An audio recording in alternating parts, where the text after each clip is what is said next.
Oh yeah. So when I was once urinating in a toilet in a public washroom, and because like the toilet's flush is quite strong, it automatically flushes. So before I even get up, it flushed, and I felt sprinkles of water into my bottom. And I'm doubtful.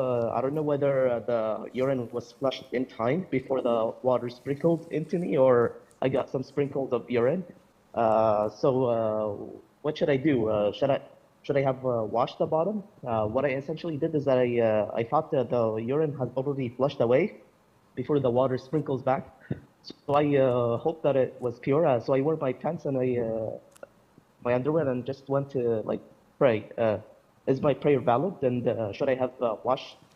Was that Normal people, first of all, would not flush while they're still sitting on the toilet seat. That is awkward and weird. But if you did, the problem is, do you have certainty that these splashes are najis? The answer is no. I'm just speculating. Maybe it came from the toilet itself, the seat, not from the water mixed with urine.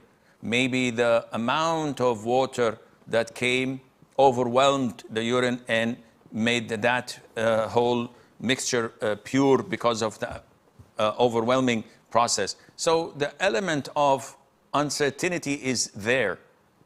What you've done, I would assume that it was wrong. You should have at least washed yourself and moved on. But due to the fact that you didn't, and there's no certainty, I pray to Allah that this was fine, but I would not advise you to do that again. Allah knows best. Rajab,